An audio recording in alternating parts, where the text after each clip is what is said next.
Brad Ross here with the Global Mining Education Foundation. Today, I'd like to talk about mining's expanding skills crisis, a crisis that's much larger than most people realize. To really understand this crisis, we need to look at the relationship between mineral production and mining education.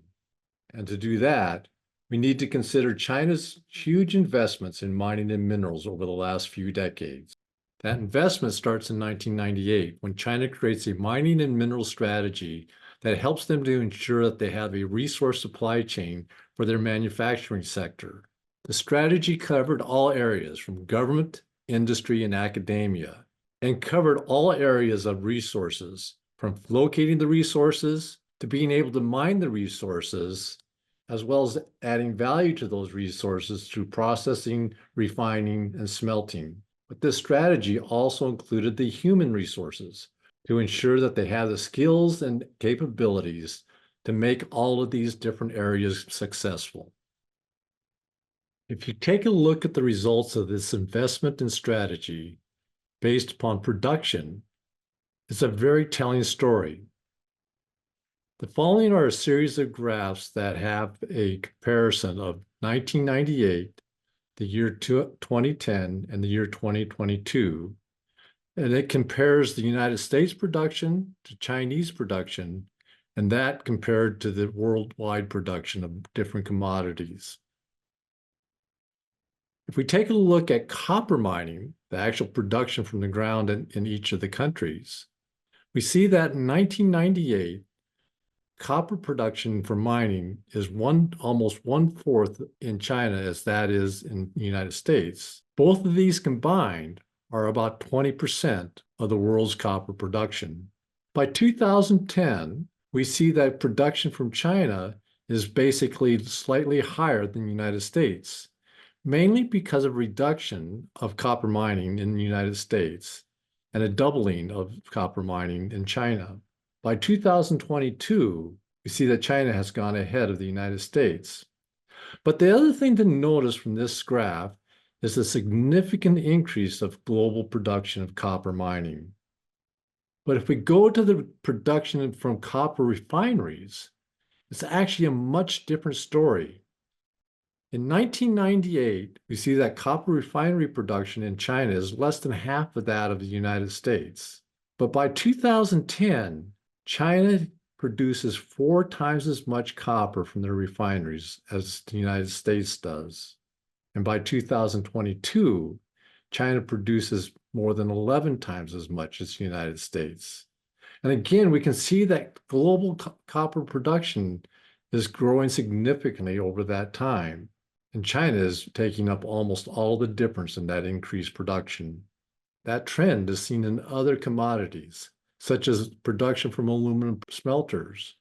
In 1998, China's producing a little more than half of the United States production, which was a significant part of the global production. But by 2010, Chinese aluminum smelter production has increased significantly, and the United States is less than half. And that downward trend for the United States continues down, that by the year 2022, the United States only produces 1/40th of the production from China.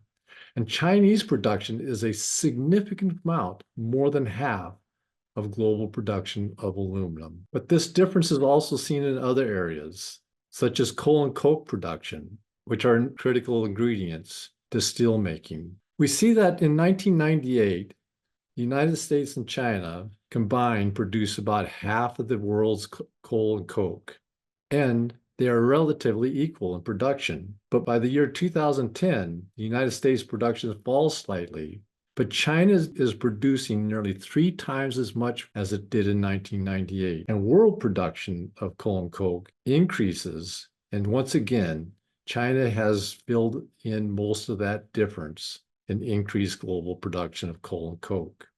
By the year 2022, the United States is making a concerted effort to reduce coal production and coal consumption. China continues to slightly increase. World production of coal and coke still continues to increase, even though the United States and other countries are trying to reduce the overall production of coal and coke to reduce the amount of carbon in the atmosphere.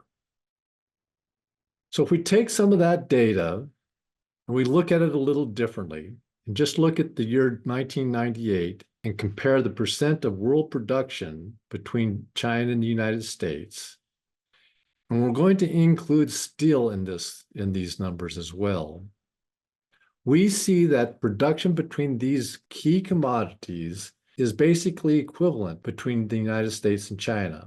Each one produces a little more or a little less, but on average, they produce about a little less than 20% of the world's production. This picture in 2022, though, is completely different.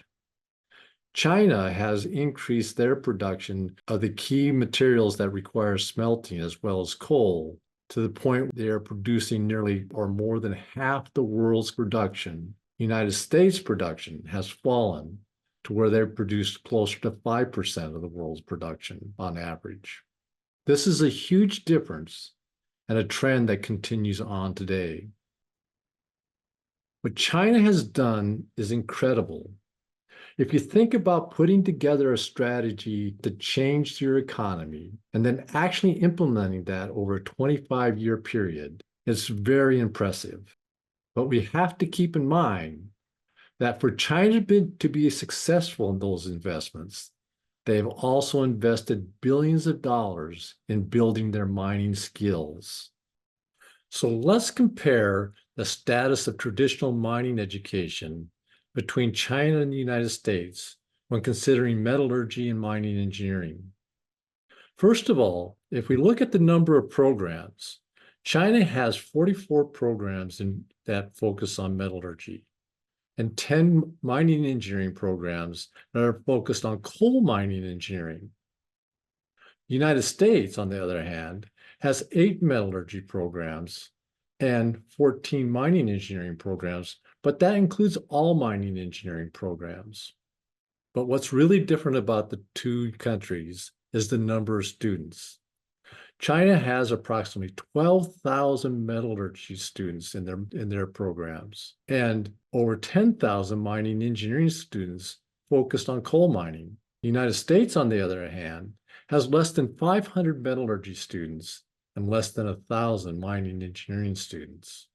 And if we take a look at just PhD students, China has nearly 1,500 metallurgy PhD students and nearly 1,000 mining engineers focused on coal. We can't compare that to the United States because we don't have numbers, but it's certainly much, much less than that.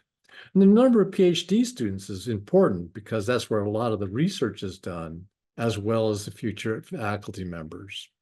The other thing that's different about the two is the number of students in each program. In the metallurgy programs in China, they average 273 students per program. In mining engineering, there are over 1,000 students per program. This is really critical because each faculty member is able to teach many students, and so it's much more efficient. Whereas the United States, the number is closer to 60 students in both metallurgy and mining engineering. So the number of students that faculty members are able to teach in each of their classes is very low. And as a result, China has graduated over 2,300 mining engineers each year.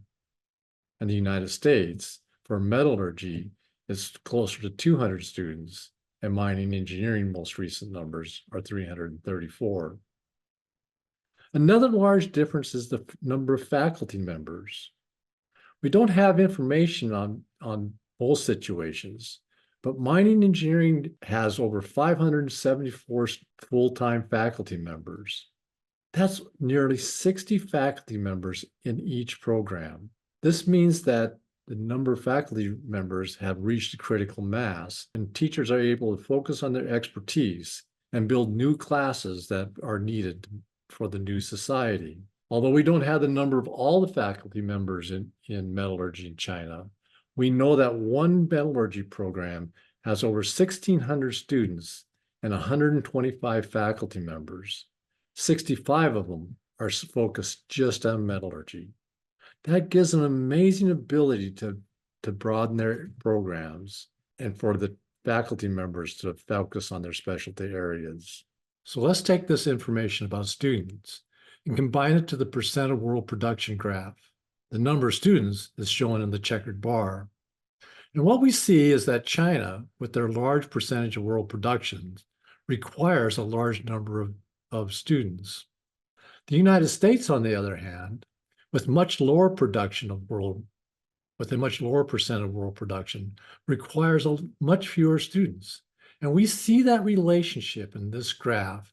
It's an important graph at the end of the day because it really tells if you're going to compete with China, you have to increase the number of students that you have and therefore the amount of skills that you're building for the industry. But there's more that we can learn about mining education from China. One of the things that we can learn is that mining education is more than metallurgy and mining engineering. China has built large programs in other areas, such as safety sciences and safety engineering, geology and resource prospecting, economics and business, environmental engineering, and even social issues. All of these skills areas are critical for mining, especially in today's world. The other issue that we can learn from China is that affordability matters. So if we take a look at tuition and living expenses in China to get a mining education at one of their most prestigious schools, China Institute of Mining and Technology, the annual tuition cost is about $2,380 per year. Living cost about $3,800 a year. That means that you can get a mining education for a total yearly cost of just over $6,200. Compare that to the United States, being an on-campus non-resident student at the University of Arizona. The cost there is significantly different, with tuition alone being $42,000 and living expenses being $16,000. The total cost to be a non-resident at the University of Arizona is nearly $60,000. And if you put that on a credit hour basis, it's $195 per credit hour versus over $1,800. And total cost matters. So if you want to train 20,000 students, in China, that would cost $124 million. But to train that many in the United States, it's almost $1.2 billion. If we're going to keep pace and be competitive with China, we need to make mining education competitive in costs. So what does all this mean? There's a few different things. One of them is that human skills is the critical resource if we're going to compete with China. Secondly, China has reached a critical mass.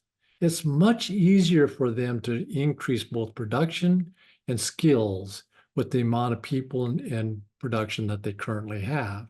It's just a small part of their overall production already. Third, other programs are going to continue to struggle. It's very difficult to compete with the critical mass as well as the economies of scale that China has.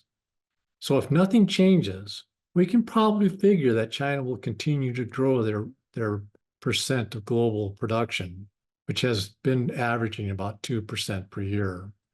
In reality, this is a crisis. It's a crisis for our mining companies and how do they get the skills to be competitive?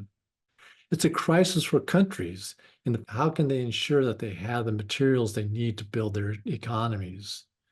It's a crisis for communities. If we ship all the value added portion away to other countries, how do they build their capabilities?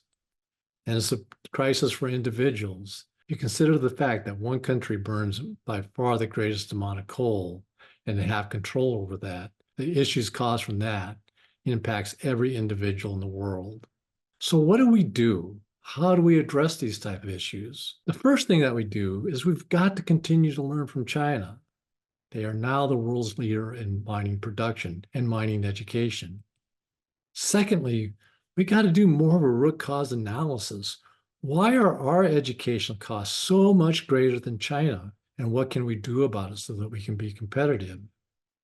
Third, we got to break down barriers. China's broken down the barriers between government, industry, and academia.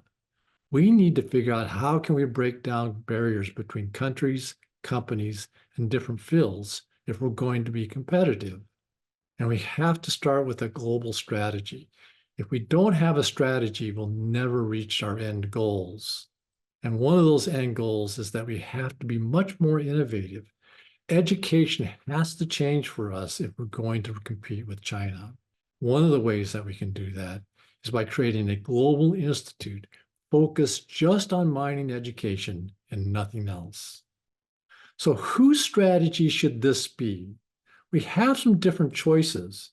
It could be government, but the reality is just because it's individual countries, it's not going to be global in aspect. And government really doesn't have the skills and knowledge about mining that it's needed to really solve this problem. Secondly, it could be academia, but mining education in most countries is not a high priority, and it's not global in nature. Third, it could be the industry itself, which in many ways makes the most sense. The industry has the greatest need. They need the people that need to be trained. They have the experts that have the knowledge to build the classes and courses that don't exist yet, those skills that are needed in the modern world. Third, industry is global. And so they have a global perspective and know how to break those barriers. And fourth, they have the resources to actually create an institute that can solve this problem. And fifth, they have the ICMM.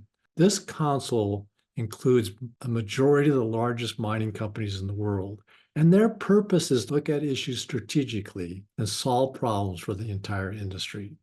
Creating mining education strategy. The International Council of Mining and Minerals is going to have to bring people together to create a shared vision and a governance model that engages experts from across the globe, that focuses on certification of those courses and a plan for funding and support, as well as a sustainability fund so that mining education can weather the downturns in the mining economy. By putting these all together, the International Council of Mining and Minerals will create a global strategy for mining education. And that strategy can then be used to build an international mining institute. This mining institute will be industry-driven to meet their needs, global in scope, and focused on professional development, how to build the skills and capabilities of our existing workforce. It will also be able to create a common delivery platform to deliver courses from any source around the world. And to build this International Mining Institute, it would need to be modular in nature, modular so that we can build it over time. This plan for a modular institute would be based upon a number of different teams that would cover leadership, different fields of study, centers that would put the content together, as well as infrastructure teams. We would start out with the leadership team that would put the plans together and hire the critical people needed for the institute. Once the institute starts, we would create one center based upon one field. We'd also put together teams for infrastructure for areas like the platform and certification, and most importantly, a support team for HR so we make sure we can hire the best people. Each year, we would go into another field and add centers for each of the fields that we've created. That would go on for 6 years until we're offering courses in 6 different fields. And after 10 years, we'll have created 20 different centers and filled out the support team so that they can all work together efficiently and effectively. So what would be the outcomes of this institute? Well, first of all, this institute would be additive to the educational needs of the industry, not a replacement for traditional programs. The courses that are built would be effective, efficient, affordable, as well as credible. If you're wondering if an industry educational institute would actually work, consider the Geotechnical Center of Excellence as a proof of concept. Even though it's at a university, the Geotechnical Center of Excellence is an industry-driven institute that uses an industry board of directors to set direction, as well as an industry-experienced staff to facilitate the building of the courses. And it uses an innovative education model to create the courses and deliver them worldwide. This educational model is very effective and can be called the distributed education model. It starts by the Geotechnical Center of Excellence, coordinating and facilitating the building of classes instead of building all of the content themselves. What they do instead is coordinate with a large number of industry experts for each class that they build. They'll use anywhere from 15 to 40 experts to build one class. To date, they've used experts from over 40 different organizations to build 5 different courses. These courses are world-class and are delivered to professionals from around the world.